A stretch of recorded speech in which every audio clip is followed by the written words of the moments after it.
Tutorial honetan, zatiki algebraikoen arteko biderketak ikusiko ditugu. Beno, zatiki arruntak biderkatzeko erabiltzen dugun prozedura bera erabili beharko dugu zatiki algebraikoekin, bai?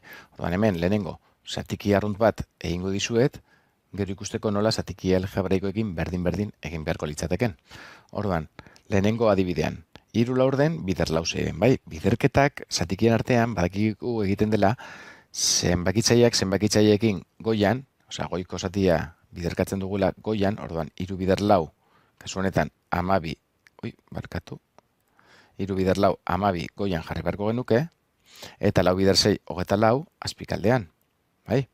Eta horrelekiko genuke biderketa egin da, baina badakigu beti zatikia begiratu behar dugula emaitzan, simplifikatu daiteken, eta kasu honetan simplifikatu daiteken ez, zati 12 egin da goian eta behan, 12 zati 12 bat, eta 24 zati 12 bi.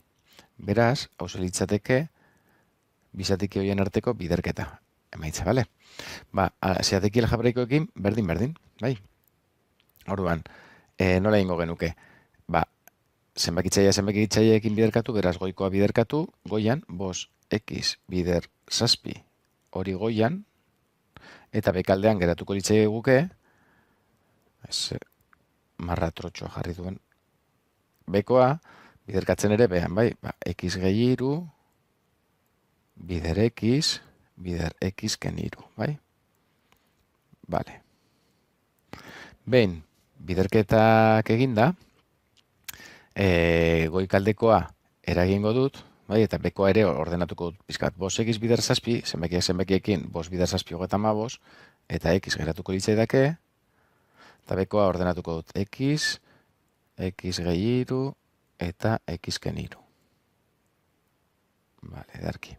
Orduan, orain, behiratuko dut, faktorizatuta badagoen, bai? Beko aldea faktorizatuta dago, goikaldea 35 ez dago faktorizatuta, baina behan zenbakirik ez dudan ez gero simplifikatzeko, ez dut faktorizatuko, baina bai konturatzen naiz, goiko x bat eta beko x bat elkarrekin simplifika ditzazkedala, bai? Orduan, simplifikatuko ditut.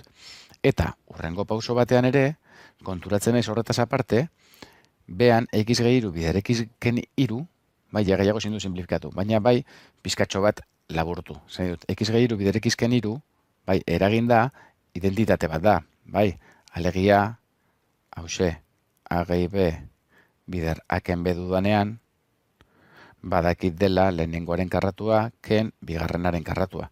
Hori aplikatuko dut hurrengo pausoan, beraz goian, 35 geratuko litzaidake, eta bekaldean, lehenengoaren karratua, beraz, x berbi, ken bigarrenaren karratua dela 3, 3 berbi bederatzi.